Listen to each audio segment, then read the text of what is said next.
पूजनीय माता और बंधुओं, अब एक भजन होगा और भजन के साथ साथ सभी भाई बहन अपने अपने इष्ट को याद करेंगे, ध्यान करेंगे उनका। हमारा रास्ता ध्यान योग, ध्यान योग का है और ध्यान को कैसे अपनी ज़िंदगी में जोड़ते हैं ये जानना बहुत ज़रूरी है। कैसे जुड़ेंगे, कैसे बढ़ेंगे इस रास्ते के अंदर, कैसे अपने जीवन को सफल बनाएंगे, बहुत ज़रूरी है जानना। सबसे बड़ी बात यह है कि हमारा देश जो है आध्यात्मिक देश है और हमारे देश में 99% लोग ऐसे हैं जो परमात्मा को मानते हैं और अपने किसी न किसी ढंग से परमात्मा का पूजा करते हैं। तरीके अलग अलग हैं, 33 करोड़ देवी देवता हैं और हर 20 किलोमीटर पर भाषा बदल जाती है और परमात्मा का स्वरूप बदल जाता है।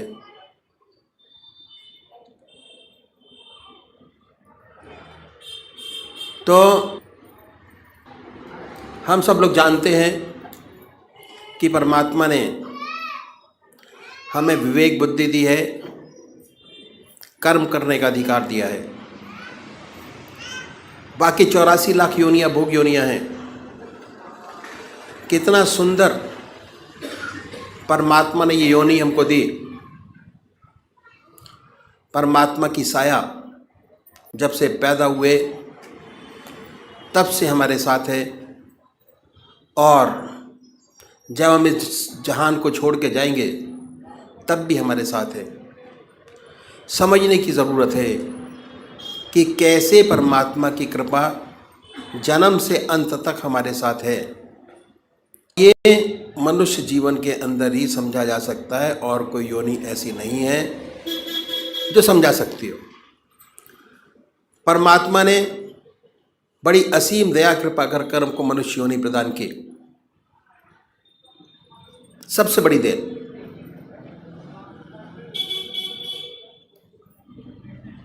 और हमारे सामने हमारे कर्म जो हम पहले जन्म में करके आए, कितने जन्मों के सत्कर्म हैं हमारी आत्मा के साथ, वो ये प्रदर्शित करता है कि हमको परमात्मा ने फ्री कर दिया। बिल्कुल सब कुछ किया जा सकता है और जो आज कर रहे हैं उसका फल भोग आगे प्राप्त करेंगे। तो इसलिए जिस कर्म को पहले करके आए, अगर उसी कर्म को बढ़ाएंगे हमारा जीवन बड़ा सुंदर, और ये जीवन क्या अगले जो जीवन होंगे वो भी बड़ी सुंदर और सुखद पूर्ण व्यतीत होंगे। ये तो हो गई, present will be very good. तो सबसे पहले हमको क्या करना है, हम मंदिर जाते हैं, भजन करते हैं, कीर्तन करते हैं, आरती करते हैं। ये पहले तरीके की पूजा है, फर्स्ट स्टेप ऑफ पूजा। मंदिर जाना, भगवान जी को जल चढ़ाना और भगवान जी को नहलाना, उनके कपड़े बनाना, भक्ति भाव, फर्स्ट टाइम पूजा पहली। इसका फ़ायदा बहुत ज़बरदस्त है, पर यह शारीरिक पूजा है। मन अपने काम में लगा रहता है और शरीर मंदिर जाते हुए आते हुए और उस समय भी स्थिर नहीं हो पाता। दूसरा तरीका है ध्यान योग, आनंद योग, सहज योग, मानसिक पूजा, मन से। उसमें शरीर तो इन्वॉल्व होता ही है, साथ साथ मन के अंदर ये धारणा रहती है कि हमारा इष्ट हमारे सामने विद्यमान है, और कंसंट्रेशन हमारा जो पहली पूजा है उससे थोड़ा अधिक बनना शुरू हो जाता है। हमारा रास्ता ध्यान योग का दूसरे नंबर का तरीका है, जिसमें मन और शरीर दोनों साथ साथ इन्वॉल्व होते हैं, और कंसंट्रेशन हमारा बहुत सुंदर और अच्छा बनता चला जाता है अपने इष्ट के चरणों में। तो सबसे पहली बात कि हमको एक इष्ट का चुनाव करना है। सबसे पहला काम जो साधक है, सबसे बड़ा उसका काम एक इष्ट का चुनाव करना, और वो भी जो आपकी आत्मा को सबसे प्यारा और सुंदर लगता है उसको चुने। कोई वे राम को मानते हैं, कोई कृष्ण को मानते हैं, कोई देवी को मानते हैं, कोई हनुमान जी को मानते हैं। जो जिसका इष्ट है, 33 करोड़ देवी देवता में अपने इष्ट को चुन लीजिए, जो आपकी आत्मा को सबसे प्यारा लगता है। 2 बत्ती अगरबत्ती जलाएं, बड़े प्यार से बैठिए सुखासन से। वो भी निश्चित कीजिए कि कौन सा आसन सब आपके मन को सबसे सुखदायी लगता है, जिसमें सबसे ज़्यादा सुख हो, उस आसन पर बैठें। उसके बाद धूप बत्ती अगरबत्ती जलाएं, धूप दीप करें, वातावरण शुद्ध करें, मन प्रसन्न हो। उसके बाद बड़े प्यार से बैठिए। अगर कोई भजन आपको आता है तो गाइए, नहीं आता तो भावना बनाएं। उसके बाद ये महसूस करें कि जो हमारा परमात्मा है, जिसमें परमात्मा की सबसे ऊंची भावना डाली हुई है, जो आपकी आत्मा को सबसे प्यारा लगता है, उसको ये महसूस करें कि वो हमारे सामने विद्यमान है, आपके सामने सह शरीर बैठा हुआ है। अब वो फोटो में नहीं है, मूर्त में नहीं है, सह शरीर हमारे सामने मौजूद है। ख्याल से उस पवित्र मूर्त को अपने सामने बनाएं और ये ख्याल करें, बड़ी बड़ी आंखें हैं, गोल चेहरा है, जटाएं हैं, सर्पों की माला है। आपका इष्ट जो आपके आंखों के सामने हमेशा आता है, उसको अपने सामने बनाइए, उस पर अपने मन को कंसंट्रेट करिए, उसी को देखिए। ना कोई और शक्ल बने, ना कोई और विचार आपके सामने आए, पर जैसे ही आप ये प्रोसेस शुरू करेंगे, ऐसे ऐसे विचार आपके सामने आएंगे जो आपने जिंदगी में कभी सोचा नहीं होंगे।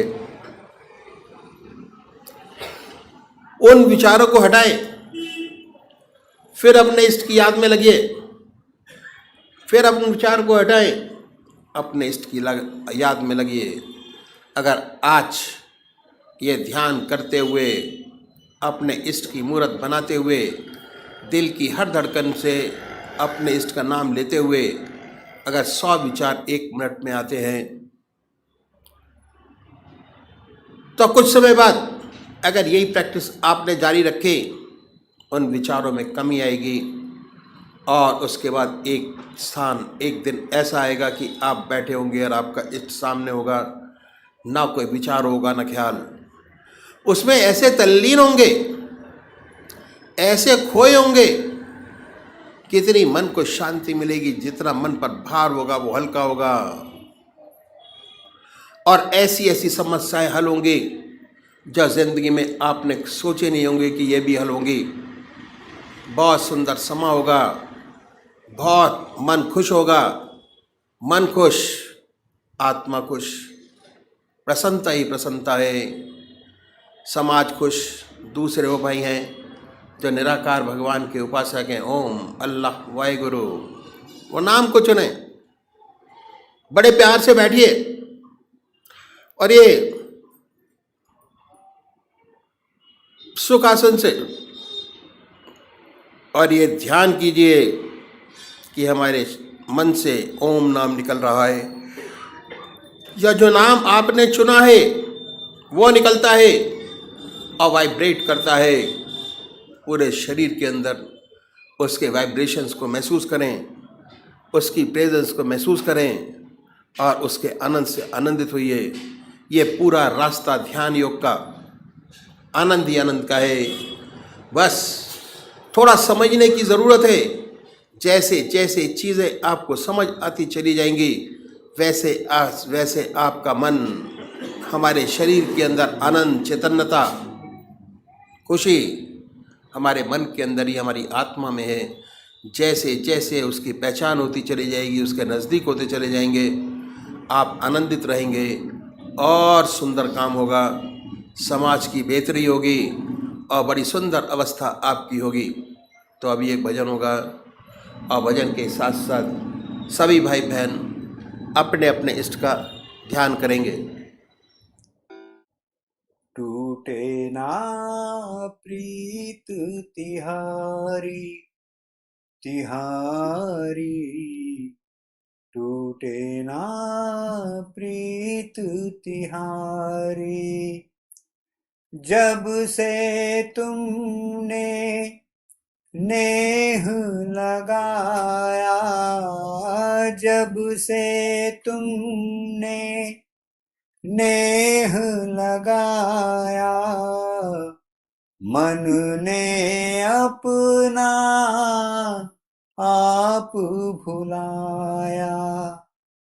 तन में मन में इन सांसों में, तन में मन में इन सांसों में, तू ही कृष्ण मुरारी मुरारी, टूटे ना प्रीत तिहारी।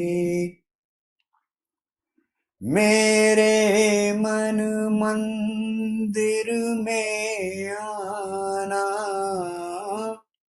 मेरे मन मंदिर में आना, आके नाथ फिर नहीं जाना।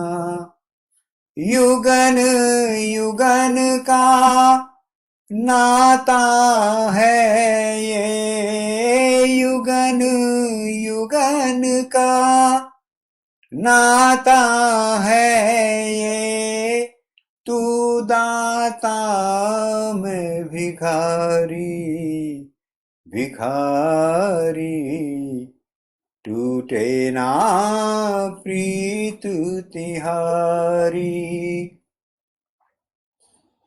मैं हूँ जीव और तू है जीवन, मैं हूँ जीव और तू है जीवन, तू है मुक्ति मैं हूँ बंधन। अपनी शरण में लेके मुझको, अपनी शरण में लेके मुझको, विपदाएं सब टारी मुरारी, टूटे ना प्रीत तिहारी। जब से तुमने नेह लगाया, मन ने अपना आप भुलाया। तन में मन में इन सांसों में, तू ही कृष्ण मुरारी मुरारी, टूटे ना प्रीत तिहारी।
ही जोग जोगी जेहि लागी, कोह मोह ममता मद त्यागी,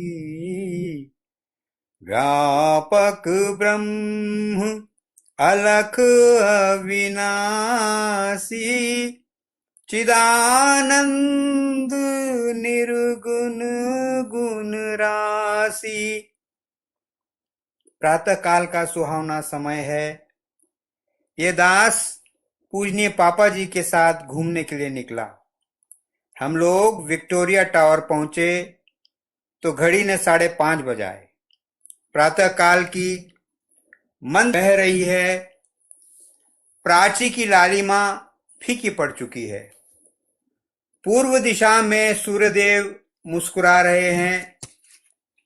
पेड़ों पर चिड़ियां चहचहा रही हैं। बगीचे में चमेली, मोगरा और गुलाब के फूलों की महक ने एक अनोखा ही समा बना दिया है। पापा जी इस रमणीक स्थान पर पहुंचकर और खाली बेंच देखकर बोले कि यहाँ थोड़ी देर विश्राम लिया जाए। हम लोग बेंच पर बैठ गए। बैठते ही वातावरण के माधुर्य से हमारा हृदय गदगद हो उठा। चिड़ियों की चहचहाट ने हृदय की हूक को कई गुना बढ़ा दिया। ऐसा मालूम होता था चिड़ियां उस परम पिता परमात्मा की याद में मग्न हैं और हम लोगों के हृदय में उस मालिक की गहरी याद बैठ गई। लगभग 15 मिनट मूक अवस्था में तथा आत्मानंद में गोते खाने के पश्चात पूजनीय पापा जी ने फरमाया कि अब यशपाल का उचित समय है कि वह बैत हो जाए। ऐसा श्री सद्गुरुदेव जी ने रात्रि में फरमाया। सेवक ने पूछा, पापा जी यह बैत क्या चीज होती है? पापा जी ने बड़े प्रेम पूर्वक समझाया कि बैत दीक्षा होती है और गुरुदेव जी की जब बड़ी असीम दया कृपा होती है तो किसी को बैत करते हैं। बैत करने के पश्चात गुरुदेव साधक को जीवन मुक्त कराने का पूरा भार व उसकी शिक्षा की पूर्ति का भार सब कुछ सिलसिले के किसी मुक्त आत्मा यानी बुजुर्ग के हाथ सौंप देते हैं और इसके पश्चात ऐसा शिष्य गुरु परिवार में पूर्णतया दाखिल हो जाता है। ऐसे शिष्य की जिम्मेदारी भी बड़ी जबरदस्त बढ़ जाती है। उसे पूर्णतया आत्म समर्पण करना पड़ता है और गुरु की आज्ञा की अवहेलना स्वप्न में भी नहीं कर सकता, अन्यथा बड़े कष्टों का सामना करना पड़ता है और तब शिष्य जीवन मुक्त गति प्राप्त करता है। अगर सच्चा आज्ञाकारी है और सच्चे दिल से आत्म समर्पण करता है तो बड़े आनंद में इस स्थिति को प्राप्त कर लेता है, जिसके लिए बड़े बड़े योगी कठिन तपस्याएं करते हैं और मुश्किल से प्राप्त कर पाते हैं। तुम्हारे ऊपर पहले से ही श्री सद्गुरुदेव जी की बड़ी कृपा है। बड़े बड़े पुराने अभ्यासी बैत की अभिलाषा लिए आते हैं, अनेकों बार प्रार्थना करते हैं, परंतु उनकी बैत नहीं हो पाती। तुम बहुत भाग्यशाली हो जिसके लिए गुरु महाराज ने अपने मुख से बैत के लिए फरमाया है। ये दास चुपचाप सुनता रहा। इसने उत्तर कुछ न दिया। इस दास के हृदय में ये शब्द घूमने लगे कि आत्मसमर्पण करना पड़ता है। आत्मसमर्पण क्या आसान काम है? आत्मसमर्पण के माने हैं आत्मा को अर्पण कर देना। कहने का तात्पर्य यह है कि मन में भी कोई विरोधी विचार न उठे। इस पतित के अंदर तो अनेक विरोधी विचार पैदा होते रहते हैं। इस दास ने पापा जी से पूछा, आत्मसमर्पण तो बड़ा मुश्किल है, कैसे होता है?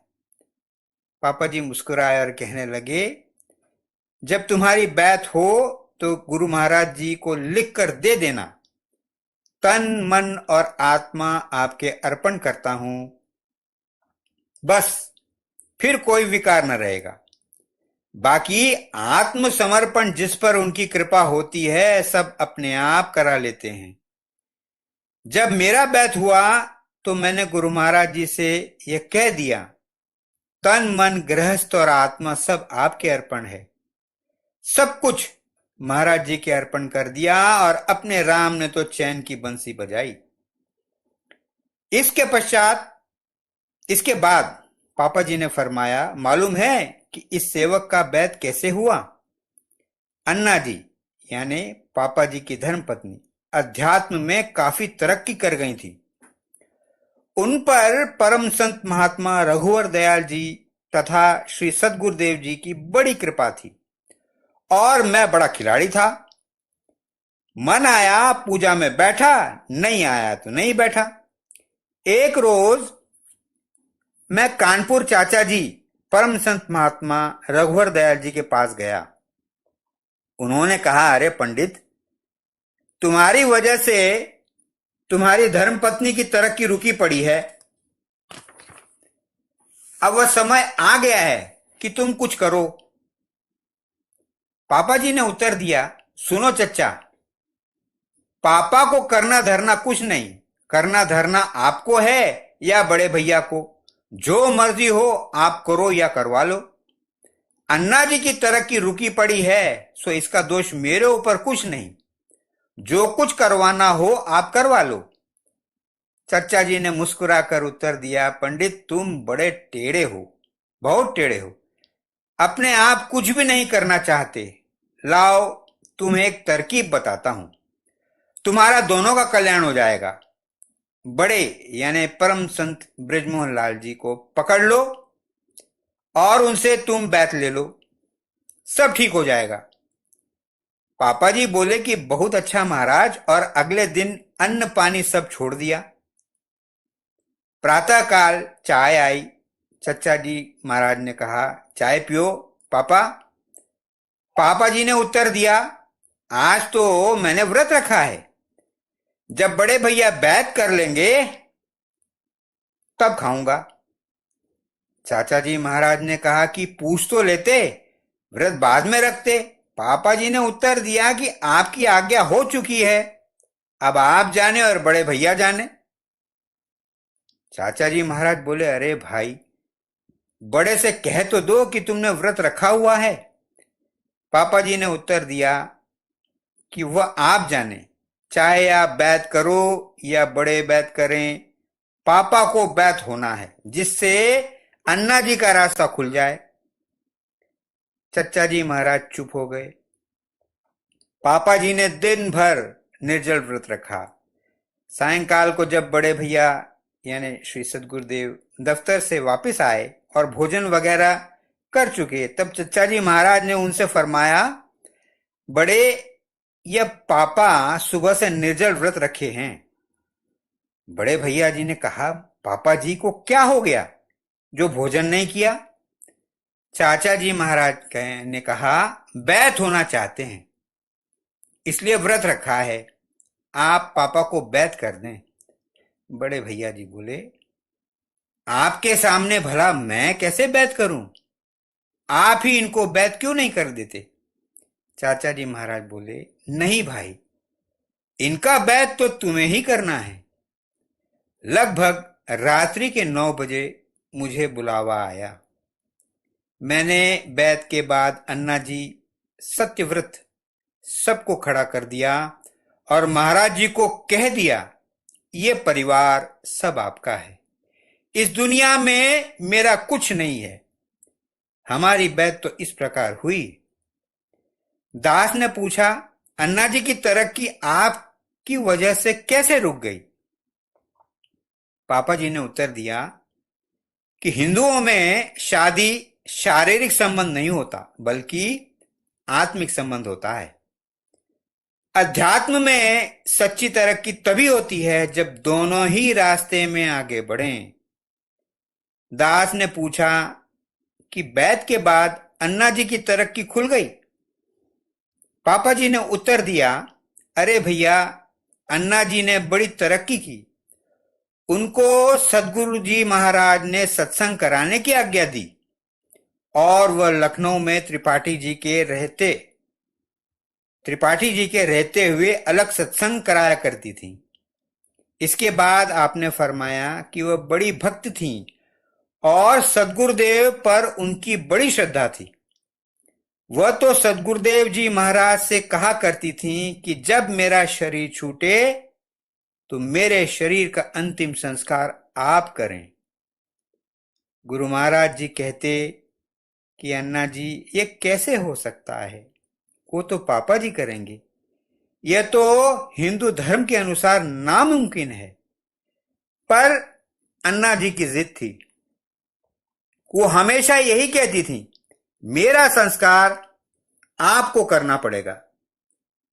गुरु महाराज जी हार कर चुप हो जाते। क्या कहते? अन्ना जी 24 घंटे बराबर भगवान की याद में डूबी रहती थी और उनका चेहरा हमेशा तमतमाता रहता था। जब वह बहुत सख्त बीमार हुई तो अक्सर उन्हें अकेला छोड़कर मुझे अस्पताल जाना पड़ता था। एक रोज ऐसा ही हुआ।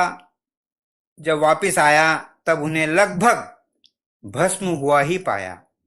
बड़ा दुख हुआ कि यह क्या हुआ कि ऐसी भक्त और क्या मौत पाई, कैसे जल गई। कमरे का और सारा सामान ठीक ठाक था। अन्ना जी अपनी खाट में भस्म थी। बड़ा हैरान था। इतने में क्या देखता हूं कि खट्ट सद्गुरुदेव जी महाराज पधारे। बोले, पापा क्यों परेशान हो, इन्होंने बहुत ऊंची गति पाई है। इनकी अभिलाषा थी कि इनका संस्कार मैं करूं, वो कैसे हो पाता। आप चिंता मत करें। इनके प्राण निकल जाने के पश्चात इनके लिहाफ गद्दों में आग लगी, ये जलकर नहीं मरी। उसके बाद इनका शरीर भस्म हो गया। अब उठो और इनके सारे संस्कार करो। सब संस्कार करने के पश्चात जब हम सब लौटे, एकांत में उसी कमरे में इस सेवक ने 2 आसन बिछाए, एक अपने लिए, एक अन्ना जी के लिए। और जब मैं पूजन करने बैठा तो अन्ना जी मेरे बराबर विराजमान थी और बहुत खुश थी और मेरे साथ बराबर पूजन करती रहीं। मुझे पूर्ण विश्वास हो गया कि उनके प्राण निकलने के बाद उनके कपड़ों में अग्नि का प्रवेश हुआ। उसके बाद जब कभी भी मैं 2 आसन बिछाकर बैठता तो अन्ना जी हमेशा मेरे साथ पूजन में शामिल होती थी। भैया, अपने सद्गुरु सर्व प्रकार समर्थ हैं, उनके लिए कुछ भी नामुमकिन नहीं। पापा जी ने अपनी यह कथा बड़े प्रेम भरे हृदय से सुनाई और बीच बीच में उनकी आंखों से प्रेममय जल टपक जाता था। पापा जी ने फरमाया, आज तो दिन भर व्रत रखो और मैं गुरुदेव जी से प्रार्थना करूंगा कि वो आपको बैत कर देंगे। दास ने पूछा, बैत में क्या करना होता है? किसी विशेष वस्तु का प्रबंध तो नहीं करना होता? आपने उत्तर दिया, गुरु महाराज जी के लिए अगर संभव हो सके तो कोई वस्त्र और कुछ दक्षिणा जो आप देना चाहें दे सकते हैं। यही एक ऐसा अवसर है जब आप उन्हें कुछ दे सकते हैं। यही एक ऐसा अवसर है जब आप उन्हें कुछ दे सकते हैं। और भैया, हम लोगों का भी कुछ ख्याल रखना, कुछ मीठा मुंह हमारा भी हो जाए, कुछ प्रसाद रख देना। और भैया, गुरु महाराज जी के लिए कुछ पुष्प और पुष्प माला का इंतजाम भी जरूर कर लेना। गुरु महाराज जी को गुलाब के फूल पसंद हैं। अगर संभव हो सके तो 2-4 गुलाब के पुष्प मंगा लेना, क्योंकि धूप चढ़ चुकी थी और समय अधिक हो गया था। हम लोग घर वापस लौट आए। परमात्मा तू ही है, तेरी इच्छा पूर्ण हो।